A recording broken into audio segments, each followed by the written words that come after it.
शासन नायक भगवान स्वामी तीर्थंकर महावीर स्वामी को वंदन करके निज भावना के अर्थ आत्मयुक्त के प्रयोजन से लिखी गई यह रचना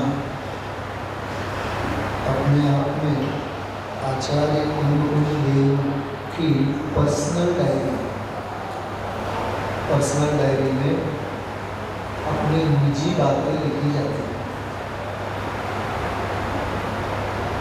समय साल में तो शुद्धात्मा का रहस्य खोला ही है।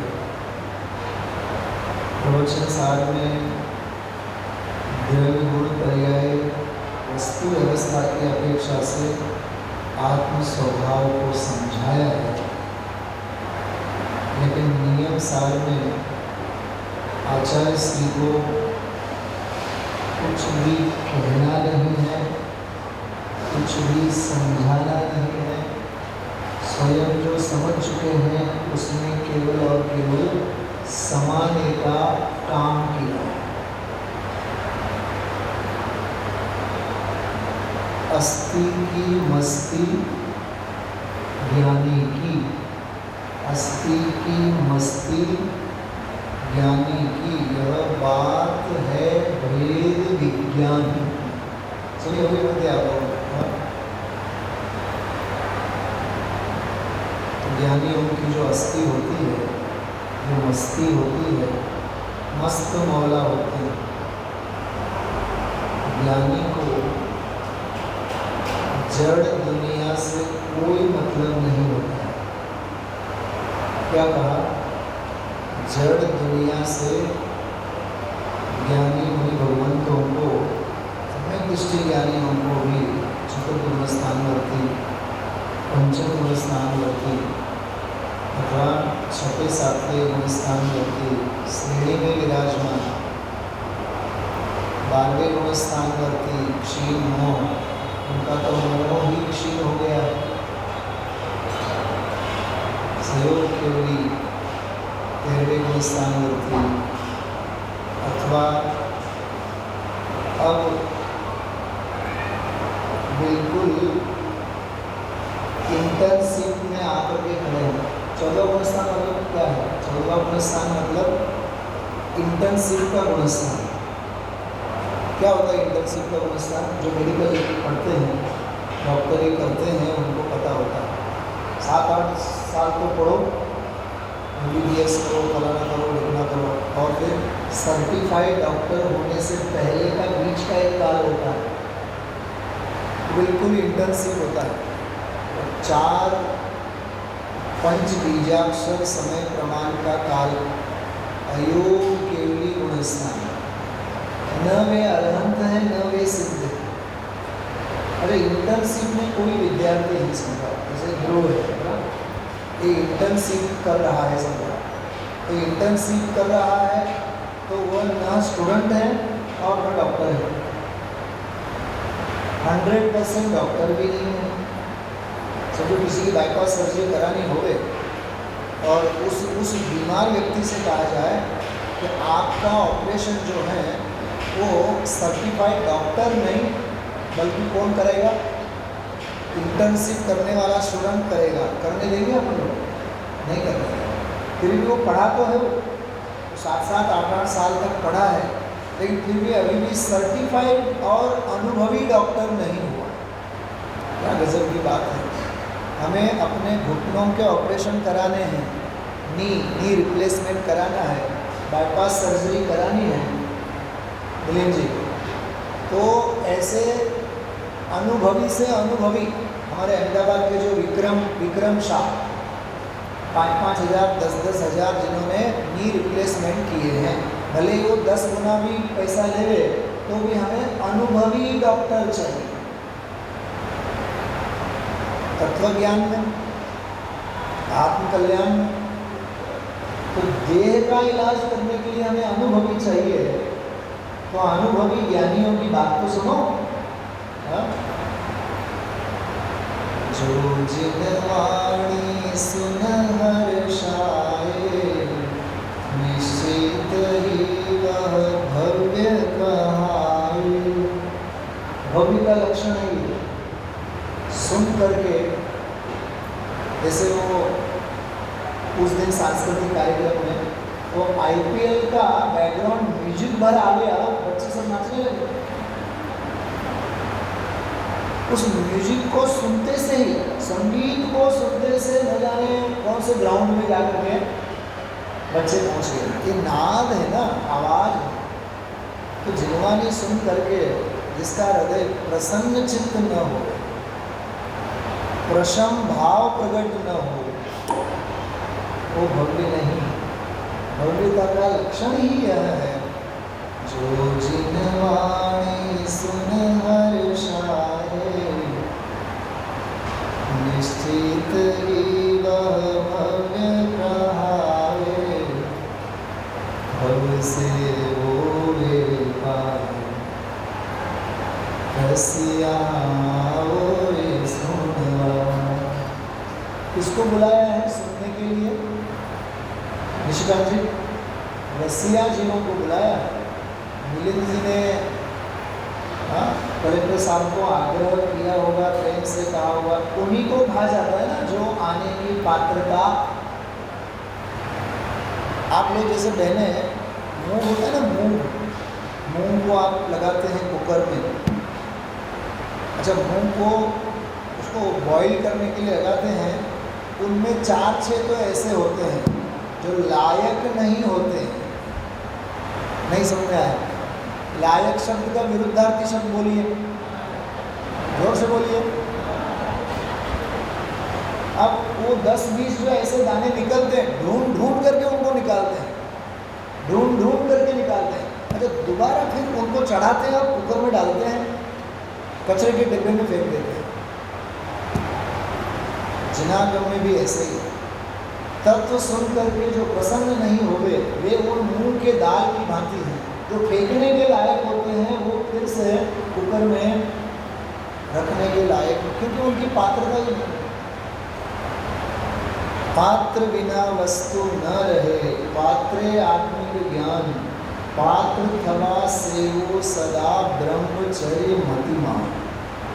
सब पात्रता की आवश्यकता है। और जीवन में योग्यता, पात्रता, भव्यता। नियम सार में एक कलश आता है, मैंने मेरी भव्यता को स्फुरायमान कर लिया है, मुझे जगत के वैभव की कोई आवश्यकता नहीं। नियम सार कलश 311 कलश, मतलब बिल्कुल, मैं क्या बताऊँ आपको, इतनी बढ़िया बढ़िया बातें, इतने बढ़िया बढ़िया कलश हैं, ऐसे जैसे हर कलश में से अमृत ही झरता है। बात अपनी चालू की है कि निज भावना के लिए, अपने आत्म कल्याण के लिए, अपने आत्म भावना के लिए आचार्य गुरुदेव ने यह शास्त्र लिखा। इसमें आपको आश्चर्य होगा, पहली गाथा जो है मंगलाचरण की, पहली गाथा लिखने से पहले 7 कलश लिखे हैं पद्म प्रबंधधारी। 7 कलश लिख करके बाद में गाथा लिखी। उसमें कलश बहुत जोरदार है, मैं उसकी बात करता हूँ। पद्म प्रबंधधारी देव लिखते हैं, अपवर्गाय भव्यानां, थोड़ा आवाज कम करें, बहुत ज़्यादा। अपवर्गाय भव्यानां शुद्धये स्वात्मनः पुनः, वक्षे नियमसारस्य वृत्तिं तात्पर्य संहितां। क्या कह रहे हैं? अपवर्गाय भव्यानां, भव्य जीवों के अपवर्ग के लिए। थोड़ा शब्द की तरफ ध्यान देना। एक होता है वर्ग, दूसरा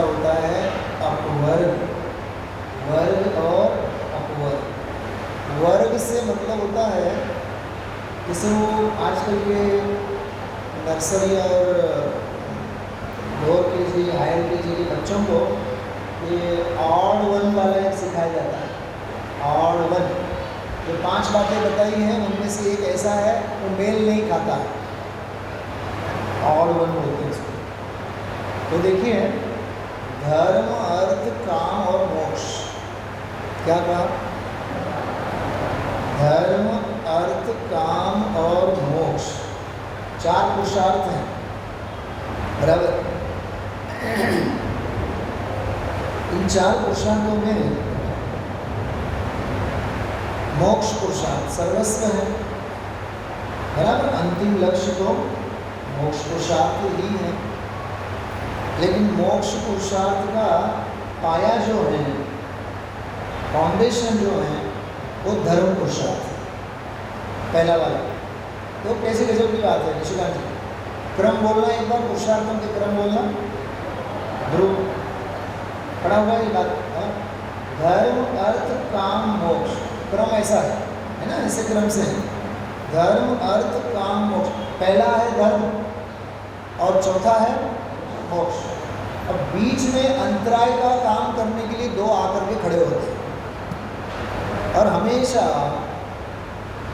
शुभे खलु विघ्नानि, जब अच्छा काम कर रहे होते हैं उसमें विघ्न तो चांगल्या कामामध्ये नेहमीच अडथळे येतातच। अरे पार्श्वनाथ जैसे पार्श्वनाथ ध्यान के लिए बैठ गए तो भाई साहब कमठ आकर के खड़े रहे। कलेक्टर साहब, हम एक बात कहा करते हैं प्राय वहाँ स्वाध्याय में, Parshvanath become Parasnath, credit goes to Kamath. क्या समझ में आया? बिल्कुल जी, समझ में आया। Parshvanath became Parasnath, credit goes to, अरे कमठ था तभी तो पारसनाथ पार्श्वनाथ। उपसर्ग आने चाहिए, चैलेंज तो होने ही चाहिए। हाँ, दौलत राम सदाशिवदास जी पंडित जी साहब ने रत्नमणि श्रावणाचार्य की टीका में एक बात लिखी, सुखिया जो होता है ना, वो सुख की बात समझ नहीं सकता। क्या मतलब सुखिया? मतलब एसी चाहिए, कूलर चाहिए, बंगला चाहिए।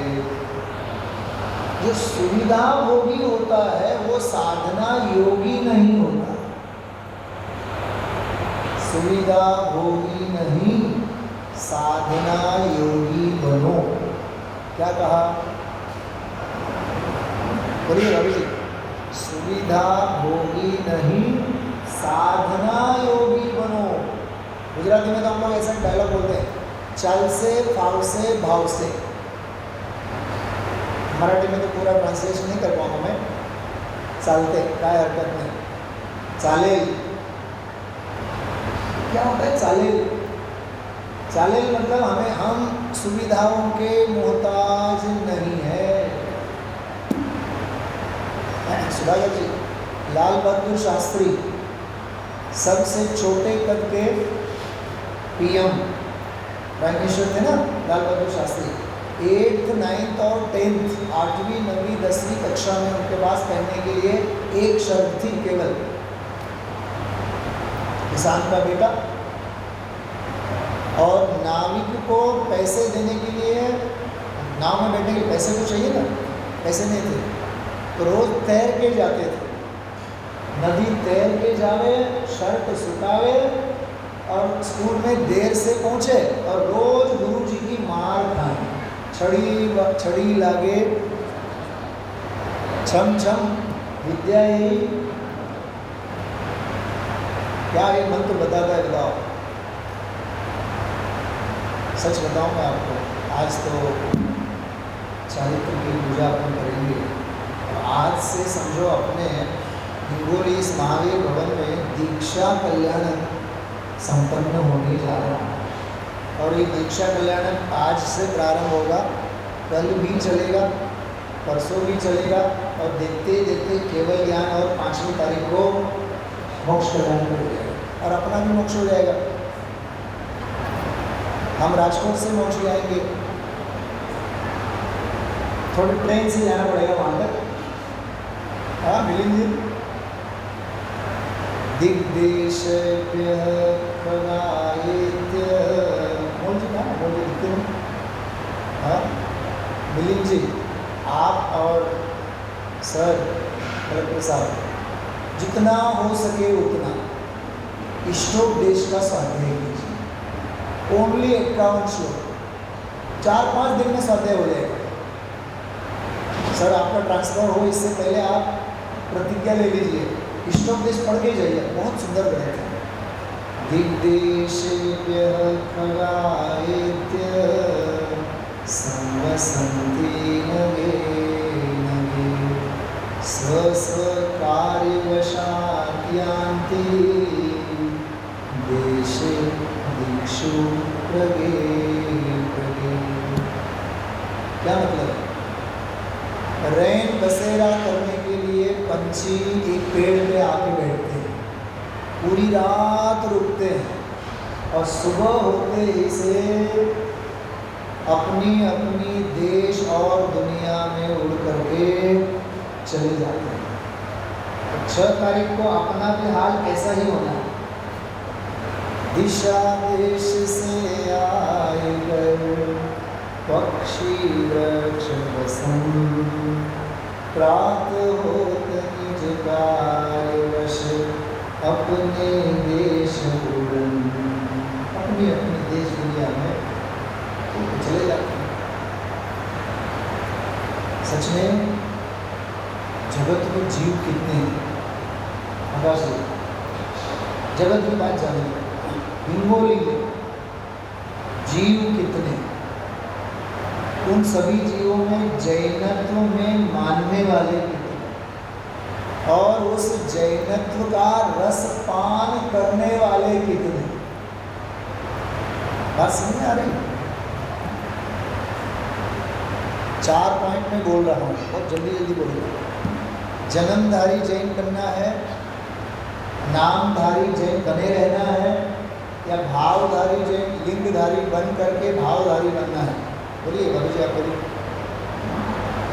जन्मधारी, नामधारी, लिंगधारी और भावधारी। लिंगधारी जैन बनने के अभिप्राय के बिना वाला जो पहला वाला है, वे 2 पहले हैं, जन्मधारी और नामधारी, वो अजैन ही। बहुत कड़क बात कह रहा हूँ, क्योंकि अभिप्राय तो होना चाहिए ना। संत साधु बन के विचरूं वह घड़ी कब आएगी। कुशल जी, भावना तो होनी चाहिए ना अंदर में, लिंगधारी बनने की भावना है। आएगा वैराग्य मुझको इस दुखी संसार से, विचरूं मैं निज आत्मा में वह घड़ी कब आएगी। भावना निरंतर होनी चाहिए। तो समझ में आ जाए तो आप समझना गुजराती में। अपूर्व अवसर यो क्यारे आवशे, प्यारे थैशो बायांतर निरंतर जो, सर्व संबंधनो बंधन तीक्षण छेदिने, विचरशो कब महत पुरुष ने पंथ जो, अपूर्व अवसर यो क्यारे आवशे। अरे ऐसा अपूर्व अवसर भाई में अंतरंग में निर्ग्रंथ मुनि दशा होए, अपरिग्रही अकिंचन दशा होए, और स्वरूप लीन दशा में मैं समाता चला जाऊँ, संसार छूटता चला जाए और पर्याय में मुक्ति का स्पर्श होता जाए। समझ में आ रही बात? जिस आकिंचन की बात अपन ने कल अंत में की थी, उसकी बात अपन इस श्लोक से प्रारंभ करते हैं। परम परमधारी देव लिखते हैं 6 नंबर के श्लोक, देखना स्क्रीन के ऊपर 6 नंबर का श्लोक। सबसे पहले अस्माकं मानसानीच्चे प्रेरितानि पुनः पुनः परमागमसारस्य रुचामांसलहारिणा। बहुत जोरदार है कलश। अस्माकं मानसानि उच्चै प्रेरितानि, हमारा मानस, हमारा चित्त जो है, हमारा हृदय जो है, उच्चै प्रेरितानि, वह बहुत दृढ़तापूर्वक प्रेरित हो रहा है, बहुत परिपुष्ट हो रहा है। पुनः पुनः, वारंवार, निरंतर वह परिपुष्ट हो रहा है। परमागमस्य सारस्य रुचा, किससे? परमागम के सार की रुचि से। अपन एक प्रयोग करके देखते हैं। अपना तो 5 तारीख को तो दोपहर का कार्यक्रम पूरा होगा, बराबर। बच्चे यदि अपने आ जाते हैं पूजा के कार्यक्रम में अंत में 5 तारीख को, तो हम एक भक्ति गाएंगे और बच्चों को गाने के लिए कहेंगे। एक भी बच्चा नहीं गाएगा। हमें यहाँ अच्छा नहीं लगता, बोलो बच्चे गाएंगे। वो तो बोलते हैं और 10 दिन, वो तो कहेंगे 19वां आज पूरा, अब कल से आप वहाँ से चालू करो। मिलिंद जी, बच्चों का मन अघाता नहीं है। हमें यहाँ कोई ना दिखता, मैं तो धारू दिगंबर वेश, रहूँगा मैं तो निज घर में। कहने का मतलब है पुनः निरंतर निरंतर निरंतर। मुझे कई बार विचार आते हैं, ये माता बहनें जो हैं सुबह 3-4 घंटे, ऐसा लगता है 100 साल की उम्र हो गई तो 50 साल तो रसोई घर में ही उनकी ज़िंदगी बीतती। 50 साल तो कम से, सुबह 3-4 घंटे रसोई में जाएंगे। और अपन लोग तो पुरुष वर्ग तो खा करके भी थक जाते हैं, और उनकी तो ड्यूटी 2-4 घंटे बाद और चालू होनी है। क्या कह रहा हूँ मैं? उस कर्म धारा के संस्कार कितने गाढ़ हैं। ऋषिकांत जी क्या कहा मैंने? बहुत मूल नस पकड़ने की अपन कोशिश कर रहे हैं। हाँ, कर्म धारा के संस्कार हैं। बनाना आरंभी है ना, आरंभ ही है कि नहीं? मैं हिंसा शब्द का प्रयोग नहीं करना चाहता हूँ, लेकिन वो आरंभ नहीं है तो और क्या? आरंभी हिंसा किसे कहते हैं? वही तो है। हाँ, और उसमें से धर्म के लिए समय निकालो। धर्म अर्थ काम मोक्ष, तो धर्म और मोक्ष के तो मूल प्रयोजन है, और सारी जिंदगी अपनी चली जाती है अर्थ और काम पुरुषार्थ। क्या कहा? साथ जानी चाहिए जिंदगी अपनी धर्म और मोक्ष पुरुषार्थ, और जा रही है जिंदगी, करेक्ट साहब, किसमें जा रही है? अर्थ और काम पुरुषार्थ में। काम पुरुषार्थ मतलब क्या? अर्थ पुरुषार्थ मतलब तो कमाना, कमाना, पैसा पैसा पैसा। हमारे गुजरात में तो एक बहुत बढ़िया गीत है, पैसो मारो परमेश्वर, पैसो मारो परमेश्वर, हूँ पैसानो दास, माटे भगवान थी उदास। पैसा चाहिए, पैसा चाहिए, पैसा चाहिए। परमात्म प्रकाशकार तो, परमात्म प्रकाशकार योगिंदु देव एक गाथा में लिखते हैं, पुण्य से संपदा मिलती है, संपदा से मति भ्रम होता है, और मति भ्रम होने से भव भव बढ़ते हैं। इसलिए हमें ऐसा पुण्य ही नहीं चाहिए। क्या कहा? बहुत जोरदार गाथा है। पुण्य से संपदा मिलती है, और संपदा मिलने के बाद अपनी आंखें यहाँ नहीं रहती हैं। आंखें कहाँ चली जाती है? वो जमीन दिखता ही नहीं है। सोचो आप थोड़ा सा। तात्पर्य ये है, अस्माकं मानसानि उच्चैः प्रेरितानि पुनः पुनः।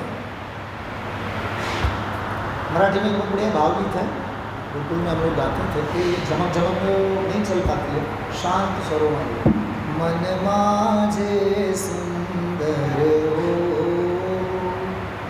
वरी जाओ गुण गाओ, मन माझे सुंदर हो। बात समझ आ रही है? मेरा मन तो सुंदर हो गया। धैर्याचा मम गाभा भरू दे। क्या कहा? मेरे से ज़्यादा आप लोगों को भाववासन होना चाहिए इसका। हाँ, धैर्याचा गाभा मम भरू दे, सत्यास्तव। क्या कहा? सत्यास्तव मम केवल जगू दे। वाह, मेरे तो रोमांच होते हैं जब चौथी पांचवी कक्षा में ये पढ़ी होती है। सत्यात सर्ग मम हो, मुझे स्वर्ग मिले। मिलिंद जी, तो किसमें स्वर्ग मिले? सत्य धर्म में स्वर्ग मिले। मुझे वो 16 स्वर्ग वाले स्वर्ग नहीं चाहिए। सत्यात स्वर्ग मम हो, बोलिए। मन माझे सुंदर हो, सत्याची मम कास धरू दे। समझो उत्तम सत्य धर्म क्या चीज है? हाँ, अरे हमारी श्रद्धा भी दृढ़ नहीं है। शुद्ध स्वभाव के लिए शुद्धि चाहिए। शुद्ध स्वभाव के लिए, अरे वीतरागी शांतिनाथ भगवान जिनबिंब जिस वेदी पे आकर के विराजमान होने वाले होते हैं, उस वेदी की भी जड़ पत्थर से बनी हुई वेदी की भी शुद्धि होती है। माता मैंने कलश लेकर के, जल कलश की यात्रा होती है, कलशों से उस वेदी की शुद्धि होती है, मंत्रोच्चार से शुद्धि होती है, तब तो जाकर के शांतिनाथ भगवान उसके ऊपर आकर के विराजमान हो सकते हैं। तब तो वह वेदी भी लायक बनती है, पात्र बनती है। परमागम के सार से अंतिम दिन कहने का मन था, मुंह पे आ रही बात। ज्ञायक ज्ञायक रटते रटते, ज्ञायक ज्ञायक सुनते सुनते, सुनने का भाव विनय हो गए। प्रदीप जी क्या है?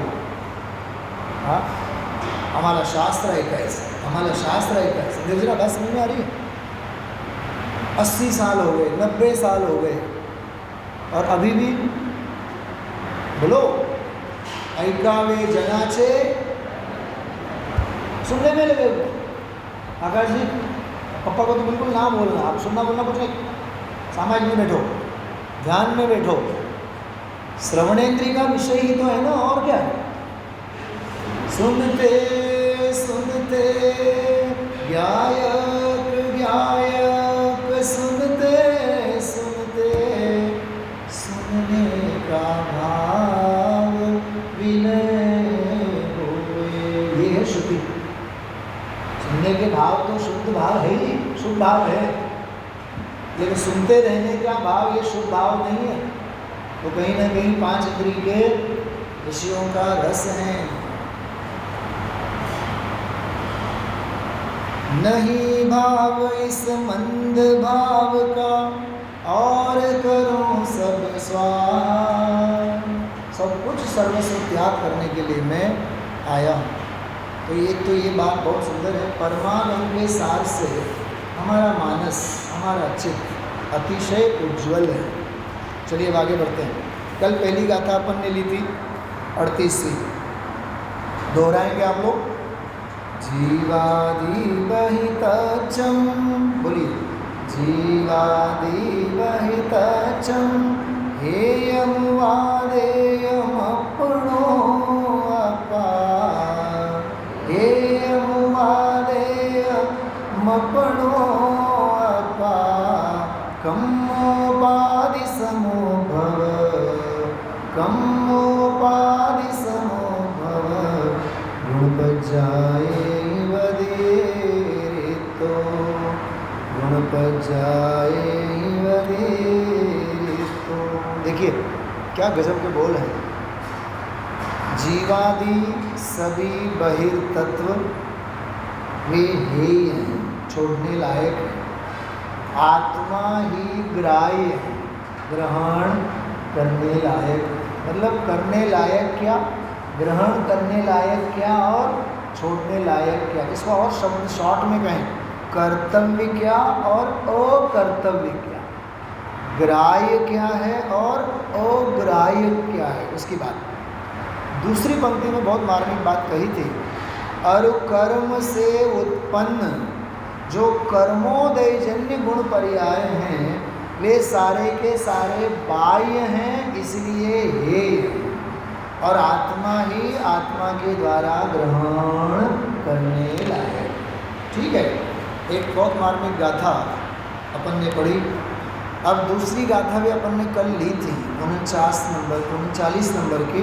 देखिए, नोखल सहाव ठाणा मान मान भाव ठाणा नो हरिस भाव ठाणा नो जीव हरिस ठाणा मानापमान स्वभाव के नहीं स्थान होते जीव के होते न हर्ष स्थान भी नहीं स्थान। और वैसे देखो गाथा बहुत सरल है और वैसे बहुत गूढ़ है। आत्मा शुद्ध भाव वह कहलाता है जिसे मान के स्थान नहीं है, अपमान के स्थान नहीं है। क्योंकि मान होवे ऐसा आत्मा नहीं है और अपमान होवे ऐसा आत्मा नहीं है। क्योंकि आत्म स्वभाव तो मान और अपमान दोनों विकल्पों से परे है। बस समझ आ रही? हाँ, विभाव के स्थान नहीं, जिन्हें इसमें कहा स्वभाव के स्थान, मतलब विभाव भाव रूप स्वभाव के स्थान। मोह राग द्वेष हास्य रति अरति शोक भय जुगुप्सा स्त्री पुरुषों नपुंसकवेद क्रोध मान माया लोभ अंतरंग बहिरंग परिग्रह, किसी भी प्रकार का कोई संयोग आत्म स्वभाव के नहीं। बराबर, हर्ष के स्थान नहीं है। थोड़ी सी इसमें गहराई है अमोल जी। मैंने अभी स्वाध्याय में शुरुआत में बात कही थी, कल रात्रि में भी अपन ने कही थी बात। हर्ष जो होता है ना, हर्ष सर, हर्ष मतलब हर्ष जैसे आनंद लेते हैं ना।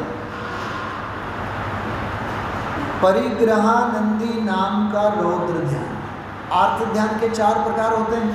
दुख रूप आर्त ध्यान के 4 प्रकार होते हैं। इष्ट वियोगज, अनिष्ट वियोगज, अनिष्ट संयोगज, रोगजन निदानजन सारे होता है ना। ऐसे रौद्र ध्यान आनंद रूप होता है। और जो रुद्र परिणामी होते हैं ना, रुद्र परिणाम वो नियम से नरक में जाते हैं। क्या कहा? रुद्र परिणामी जो बहुत पुलकित होते हैं, बहुत आनंद आनंद आनंद आनंद। देखो अपन अपने बच्चों के साथ भी प्रयोग करते हैं। बच्चे ज़्यादा हंसने लगे ना तो घर में दादी जी क्या कहती है? बोलिए क्या कहती है? ज़्यादा हंसो मत, रोने की नौबत आएगी। नियम है, जहाँ हास्य होता है वहाँ विषाद भी नियम से होता है। हर्ष जहाँ होता है वहाँ विषाद नियम से होता है। क्योंकि राग और द्वेष जो है ना, वो दोनों एक सिक्के के ही 2 पहलू हैं। तो हर्ष के स्थान नहीं। अरे धंधा व्यापार संपत्ति बाहर का उत्कर्ष हो गया और हम आनंद आनंद आनंद आनंद में हैं। अपन ने कईयों को देखा है, सारी ज़िंदगी पाई पाई इकट्ठा करके बंगला बनाते हैं और उस बंगले में 2, 4, 6 दिन, 15, 20 दिन, महीना 2 महीना भी नहीं रह पाते। वहाँ का फर्नीचर का काम चल रहा होता है और इधर बुजुर्ग हॉस्पिटल में ही एडमिट हो जाते हैं। और कोरोना के काल में जैसे हॉस्पिटल में भर्ती हो गए, वो हॉस्पिटल के ही होके रह गए, घर लौट के आए ही नहीं। हुआ कि नहीं ऐसा? कहाँ गई वो संपत्ति? कहाँ गए चक्री जिन जीता भरत खंड सारा, कहाँ गए वे राम और लक्ष्मण जिन रावण मारा, नहीं रहे वे लोभी कौरव जूझ मरे रन में, गए राज तज पांडव वन को अग्नि लगी तन में। सर समझ में आई बात? अरे निर्लोभ भाव से छोड़ दिया सब कुछ, पूरा राजपाट सब छोड़ दिया, गए राज तज पांडव वन को, लेकिन कर्मों ने नहीं छोड़ा।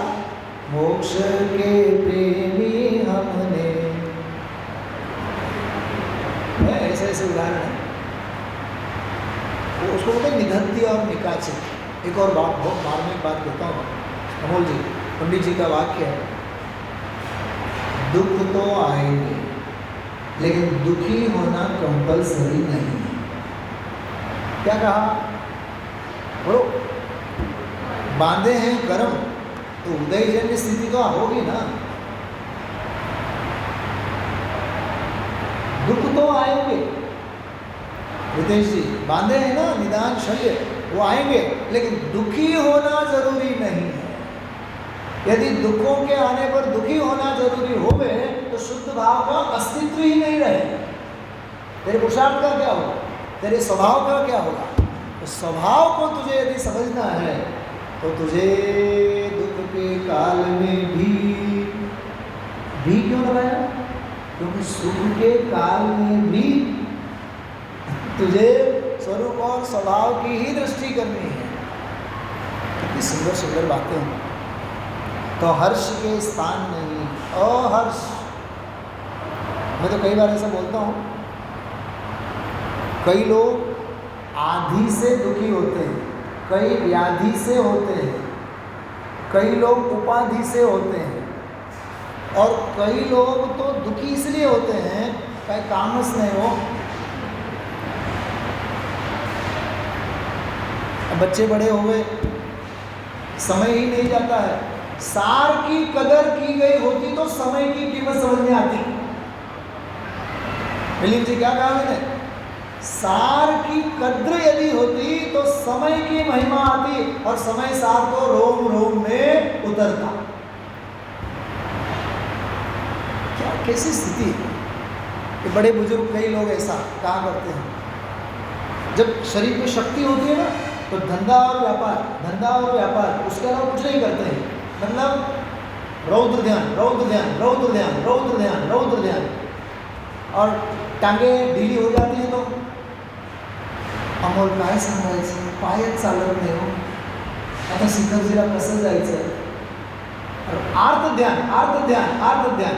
शरीर में शक्ति होती है तो कौन सा ध्यान? रौद्र ध्यान। और परिग्रहानंदी नाम का रौद्र ध्यान। ओके, हाँ डॉक्टर साहेब, आम्ही कधी कपाळावर सूट नाही लावलो, फार शरीर आमचं स्वस्थ आहे, परिग्रहानंदी नाम का रौद्र ध्यान है। और शरीर बीमार होता है तो रोगों रोगों में निकल गए सारी जिंदगी, आर्त ध्यान। धर्म ध्यान गायब। शुद्ध स्वभाव हाजरा हाजिर विद्यमान, लेकिन हर्ष और अहर्ष में ही सारी जिंदगी चल जाती है। हर्ष मतलब समझना रौद्र ध्यान, आनंद रूप ध्यान, और अहर्ष मतलब विषाद। मैं हमारे वहाँ गर्ल्स कॉलेज है तो बड़ी बड़ी लड़कियाँ होती हैं, मैं उनको बोलता हूँ यार ईश्वर ने तुम लोगों को 32 दांत दिए हैं तो 10-20 तो दिखाया करो। मतलब कई लोग ऐसे होते हैं, निशांत जी, निशिकांत जी, चेहरे पे 12 ही बजे होते हैं, 1 बजने का नाम ही नहीं लेता।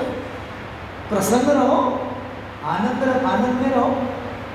मतलब कोई तो आदि से दुखी है, शरीर के रोगों से, कोई मानसिक रोगों से, कोई तो शारीरिक रोगों से दुखी है, और कोई तो हम उस क्लब के अध्यक्ष हैं, हम फलाने के सेक्रेटरी हैं, हम फलाने के खजांची हैं, हम फलाने के आकाश जी हमें कहते हैं, हम उसके वाइस प्रेसिडेंट। अरे धिक्कार है वाइस प्रेसिडेंट के तुम्हारे पद को। 138 नंबर का कलश, अमोल पहला कलेक्टर साहब को आप 138 नंबर का कलश पढ़ाना समय से। आ संसारा प्रतिपदमि रागिणो नित्यमत्ता। अरे अनादि काल से जिस राग और द्वेष के पद में तुम सो रहे हो वह अपद है, अपद है। क्या कहा कलेक्टर साहब? मेरा तो मन करता है, अभी तो 5 साल जॉब है, आज इस समय यदि मुझे VRS हमारा प्रिंसिपल स्वीकार करे तो अब भी हाथ देने के लिए तैयार है। कोई रस नहीं अपने तो पापी पेट का सवाल है और कुछ नहीं। और दूसरी बात बताओ, आत्महित जरूरी है। बोलिए आप लोग सभी, जोर से बोलो। बाकी सब मजबूरी है। मानते हैं? लिख के रखना इस बात को। आत्महित ही जरूरी है और बाकी सब मजबूरी है। ये नौकरी, आजीविका, धंधा, व्यापार। हाँ, प्रदीप जी हमारे दुकान पे जाके बैठते हैं और मटके का, गोले का पानी पिएंगे, और घर में काम करने वाली औरत फ्रिज का पानी पिएगी। चिल्ड वाटर कमाया किसने? बसाया फ्रिज किसने? सुधाकर जी, आप पुण्यशाली है कि वो भाग्यशाली है? और मेरा घर, मेरा फ्रिज, ऐसे भाव से फ्रिज के अंदर जो डीप फ्रिज होता है उसमें बर्फ का गोला होता है, बर्फ के गोले में अनंत जल का ही जीव होते हैं। कहीं ना कहीं उस फ्रिज में अपनेपन से उस गोले में जाने की तैयारी कर रहे हैं हम। सच बोल रहा हूं मैं। शास्त्र में कथा आती है, मुनिराज आहार के लिए जा रहे हैं और फल रखा हुआ था, शोध करके मुनिराज को इतने विकल्प भर आए, आज के आहार में यह फल मिले तो अच्छा होगा, उसी फल में कीड़ा बन करके पैदा हुए। कहाँ? सकल व्रती मुनि सकल व्रती बड़भागी भव भोगनते वैरागी। और वहाँ फल का अनुराग, हाथी निकल जाता है और अपनी पूंछ रह जाती है। इसलिए दुनिया से अलिप्त रहो। हाँ, गुरुदेव श्री एक बहुत बढ़िया वाक्य बोलते हैं, जे दुनिया थी मरी जाने ते आत्मा में जीवी जाने। क्या कहा? जो दुनिया थी मरी जाने ये आत्मा में जीवी जाने, तब वो इसमें जी सकता है। हम दुनिया के होश तो रखना चाहते हैं, लेकिन म्यान होता है ना, म्यान, उसमें कितने तलवार आते हैं मिलिंद जी? आपके हिंगोली एक ही आते हैं। तो धंधा व्यापार का काम, या तो तलवार उसमें आएगा, या तो तत्व ज्ञान, ज्ञान वैराग्य की तलवार उसमें आएगी। एक म्यान में हमेशा 2 ही तलवार, एक ही तलवार, 2 नहीं, एक ही तलवार आएगी ना उसमें। तो या तो तुम राग के पक्ष में रहो, हर्ष विषाद के पक्ष में रहो, तो कईयों की जिंदगी कीड़े मकोड़ों की भांति होती है, सहजता नहीं होती है, शांति नहीं होती है, समाधान नहीं होता है। बहनों, जो कहना नहीं चाहिए लेकिन फिर भी कहता हूँ, थोड़ा अंदर हिल जावे अपन। शाहजहां ने क्या बनाया था? ताजमहल। आधुनिक जो मुमताज होती है जैन समाज की भी, वो अपने तथाकथित शाहजहां को, पति परमेश्वर को तुम्ही आमच्यासाठी केलंच काय आहे सांगा. सारी जिंदगी उसकी पूजा करे, फिर भी एक ही शिकायत रोज उठने के बाद, या तो डायमंड सेट की मांग, कहीं घूमने तो ले नहीं जाते हो, हमारे लिए बनाया ही क्या तुमने प्रिया. हाँ, तो हमने एक मुक्तक लिखा उसके ऊपर. श्रीमती ने कहा हमारे लिए कुछ बनाओ. तो आधुनिक आकाश जी हमारे शाहजहां क्या कहते हैं, ताजमहल की नाम न लो, तख्ते ताज बनवा दूंगा. तख्ते मतलब खड़े खड़े. ताजमहल का नाम न लो, तख्ते ताज बनवा दूंगा. कुशल जी, मुमताज का नाम न लो, वह मुमताज तो मर करके गढ़ी थी. वह मुमताज तो मर करके गढ़ी थी. तू कहे तो मैं जिंदा ही गढ़वा दूंगा. मुझे कोई मुक्तक कहने का शौक नहीं है, मैं आपको मर्म की बात कह रहा हूँ. कुशल जी, मर्म समझ में आया. मतलब आजकल के शाहजहां इतने पक्के हैं, इतने पक्के हैं, वो तो मर करके गढ़ी थी. इसलिए ताजमहल की मांग रखने से पहले 10 बार विचारना. इनका कोई भरोसा नहीं है. ऐसा जीवन है, क्या हर्ष करना, क्या अहर्ष करना. सच बता दो, न हमें कहीं घूमने का शौक है अमोल जी, न कहीं आने जाने का शौक है. हवा कहती है उड़ी उड़ी कर, ये जीवन हवा का झोंका है.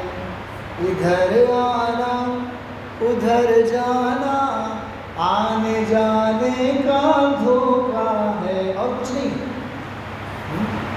इसलिए हर्ष और हर्ष. अच्छा, मुनिराज को नीरस आहार मिले तो अच्छा लगे कि सरस आहार मिले तो अच्छा लगे?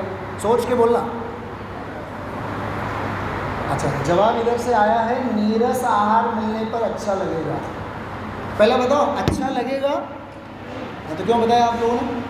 इसलिए मैंने कहा था कि आप सोच के बताओ. अरे मुनिराज को अच्छा ही नहीं लगता है, क्योंकि वे हर्ष के परिणामों से परे हैं. अच्छा, अंतराय आ जाए तो बुरा लगता होगा. क्यों नहीं लगता बुरा? क्योंकि वे अहर्ष के परिणामों से पार हैं. ऐसा राग द्वेष से परे उनकी परिणति होती है. आगे की गाथा देखिए, 40वीं गाथा. नोटी दिबंध ठाणा, पयडी ठाणा, पदेश ठाणा, नो अणुभाव ठाणा, जीवसन उदय ठाणा. इसमें 5 बोल हैं. कर्म के बंध के 4 प्रकार: प्रकृति बंध, प्रदेश बंध, स्थिति बंध और अनुभाग बंध. और कर्मों की 10 प्रकार की स्थितियों में एक उदय की स्थिति, बाकी सारे के सारे तो उसमें आ ही जाते हैं. उदय, बंध, उदीर्णाप, उत्कर्षण, अपकर्षण, संक्रमण, निधत्ति, निकाची, बराबर. ये तो सारी स्थितियाँ बनती हैं. उपयोग थोड़ा एकाग्र करके सुनना आप.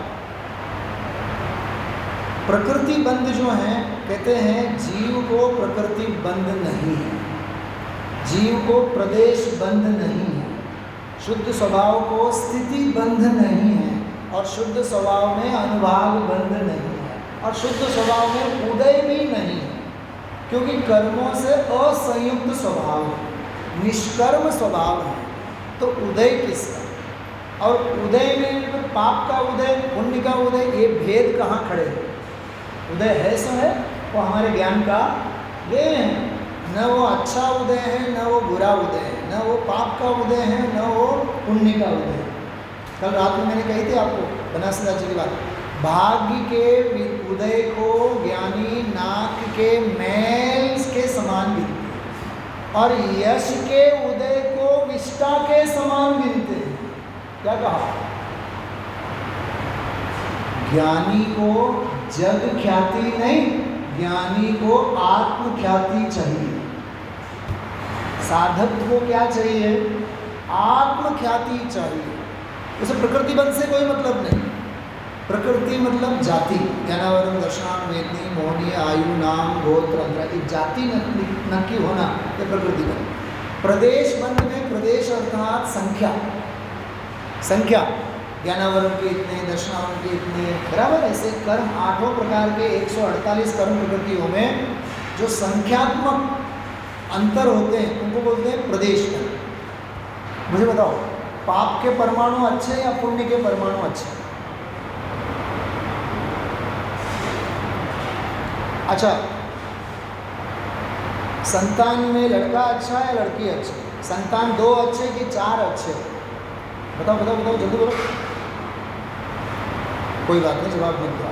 अच्छा, लायक संतान अच्छे कि नालायक संतान अच्छे? कि ब्रह्मचर्य में जीवन ही अच्छा? मुझे जानना है, आपको वहां से पूछना है। कल मैंने कहा था, रात्रि में आपने लिया था, संतान हो तो दुखी और संतान न हो तो दुखी, दांत हो तो चने न हो और चने न हो तो दांत न हो। जैसे माता बहनें कहती हैं, घर में एक आध बच्चा होगा ना तो घर भरा भरा रहता है। मई महीने में कैसा लगता है, छुट्टियों के दिनों में कैसा लगता है, और वो बच्चा सुबह सुबह 7 बजे बस में चला जाए और 8 बजे घर लौट आए, ऐसा लगता है कि घर से 7 बजे निकला तो सुनामी शांत हो गई, और 8 बजे बच्चा आया मम्मा मम्मा मम्मा करते, ऐसा लगता है जैसे कि सुनामी आ गई। बहुत बहुत स्थिति खराब है। जिन संयोगों से, सुना ध्यान से, जिन संयोगों से हम 24 कलाक लिपटे रहते हैं, वही 24 कलाक वही संयोग अपने उपयोग को खा जाते हैं। हाँ, ये स्पाइडरमैन होता है, क्या बोलते हैं मराठी में उसको? मकड़ी। हाँ, उसकी जो जाल होती है ना, वो खुद ही बुनती है ना, और खुद ही बुनती है और बुने हुए खुद के जाल में ही फंस के मर जाती है। संयोग अपन ने ही बढ़ाया है। और दूसरे कई लोग ऐसा बोलते हैं, आकाश जी मुझे तो उन लोगों से करुणा आती है, वो बोलते हैं पंडित जी काय सांगायचं, आम्ही 10 वेळा रिझाईन दिलो पण ते स्वीकारच करायला तयार नहीं। तुम्हें वहाँ जाने के लिए कौन कह रहा है? अमोल, हाँ, हमारे यहाँ जैन सोशल ग्रुप चलता है, बहुत अच्छे मित्र हैं सारे, 25-50 सारे के सारे। तो एक मित्र बोले मुझे, पंडित जी आप हमारे जैन सोशल ग्रुप जो है ना उसमें मार्गदर्शक के रूप में रहो। मुझे नहीं रहना है, पद नहीं चाहिए हमको, तो चाहिए ही नहीं हमें, हम तो निरापद जीवन जीने वाले हैं। आप आओ, घर पे आओ, मार्गदर्शन लेने के लिए आओ, देने के लिए आओ, वेलकम, स्वागतम, लेकिन हमें कोई उपाधि नहीं चाहिए। उसमें बहुत अच्छा मित्र है मेरा, वो कोषाध्यक्ष ऐसा कुछ है, 5-6 साल से वो अपने दिगंबर में भी आएंगे, स्थानकवासी में भी जाएंगे, स्थानकवासी में सेक्रेटरी, यहाँ वो स्वाध्याय में बैठे रहेंगे। तो मैं बोलते यार तुम्हें सही समझ में आ रहा है ना, तो जो गलत है वो छूटता क्यों नहीं? सही समझ में आता है तो अपने आप गलत छूटना चाहिए। तो बोले पंडित जी शू कहिए, 10 वखत तो हमें रिजाइन आप्या पण बोला मानवा तैयार नहीं, स्वीकार ज करवा तैयार नहीं। अरे ई स्वीकार करवा तैयार नहीं, एम नहीं, तमे स्वीकारवा तैयार नहीं। तुम्हें अंदर से विरक्ति नहीं आ रही है, तुम्हें तो छोटे रहने में अच्छा लग रहा है।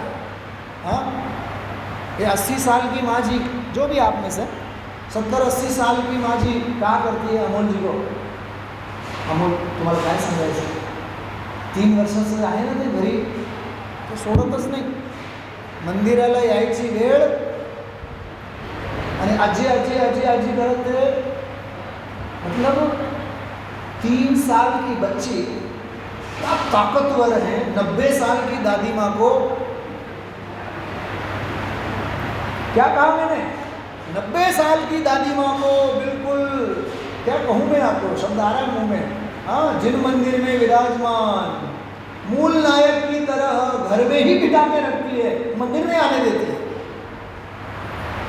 बच्ची ताकतवर नहीं है, सुनो, तुम्हारा मोह ताकतवर है। अपना मोह हमें निर्मोह नहीं होने देता। हाँ, भाई प्रकृति बंद, प्रदेश बंद, संख्या, जाति कोई नहीं। अच्छा एक बात और पूछूं, ये मनुष्य गति का उदय कब तक चलता रहे तो अच्छा? मैं सीधी बात की बात कर रहा हूँ। पुण्य का उदय रोज आना चाहिए, समझना। पुण्य का उदय बना रहे ऐसे शल्य ये स्थिति बंध के निदान है। क्या कहा? अरे उदय को जब तक रहना है जब तक रहे, जाना है जब जावे, वो कर्माधीन पराधीन स्थिति है। मैं तो निष्कर्म स्वभावी आत्मा हूँ, इसलिए मुझे प्रकृति प्रदेश और स्थिति बंध से कोई लेना देना। अनुभाग बंध फलदान सामर्थ्य रूप में जो उदय में आता है, स्वाद, वो अनुभाग बंध आत्मा को कर्म का कोई स्वाद ही नहीं है, क्योंकि आत्मा तो जड़ नहीं है, आत्मा तो चैतन्य स्वभावी है। बात समझ में आ रही? ऐसी बहुत सुंदर चर्चा। ये गाथा तो पूरी कर्म सिद्धांत वाली गाथा है। पूरे षट खंडागम के मूल प्रमेय को, जो प्रथम शुद्ध स्कंद कर्म सिद्धांत की बात करता है, उस कर्म सिद्धांत को स्वभाव भाव से भिन्न बताते हुए आत्म धर्म सिद्धांत की स्थापना यह गाथा करती है। प्रदीप जी, पहली गाथा तो अलग, दूसरी गाथा अलग, ये तीसरी अलग। पहली गाथा में जीवादि बहिर्तत्व स्थूल बात कही, हे उपाधि। दूसरी गाथा में मान अपमान हर्ष अहर्ष भाव कर्मों से भिन्न बताया, और ये द्रव्य कर्मों से भिन्न बताया। क्या समझ में आया? पॉइंट समझ में आई बात? गुजरा। ये गाथा द्रव्य कर्मों से भिन्न भगवान आत्मा की बात कर रही है। ऐसा यह निष्कर्म स्वभाव भाव भगवान आत्मा। एक पंक्ति मेरे साथ आप लोग बोली है।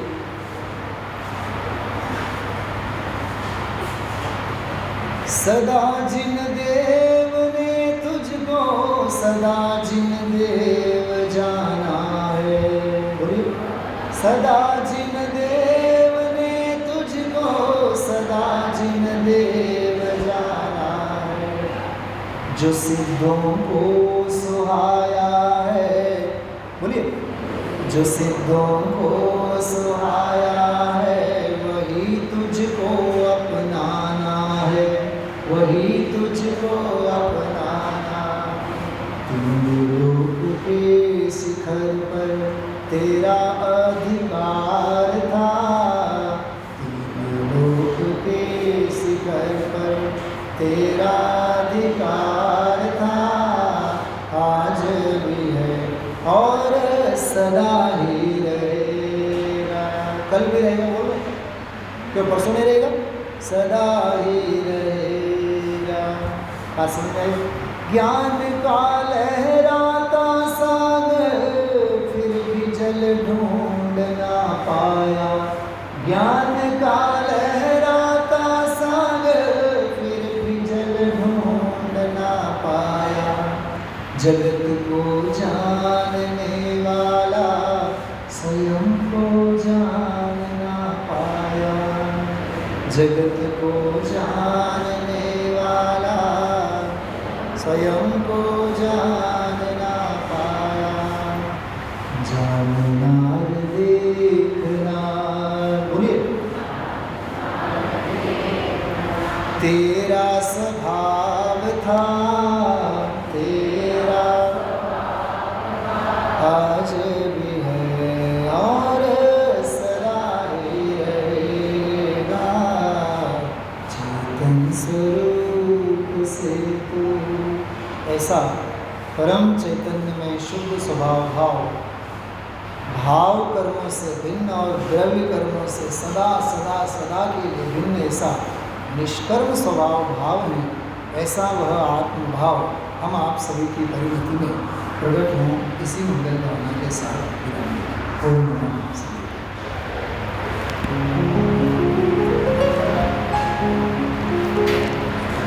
निज निधि निज में बताए, यह अनंत उपकार है उसके लिए जिन वाणी माँ को वंदना शत बार है।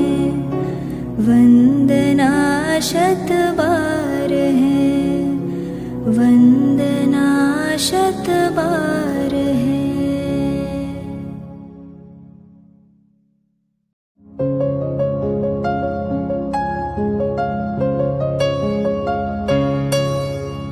हे जिनवाणी भारती तो ही जपो दिन रैन, जो तेरी शरणा गहे सो पावे सुख चैन।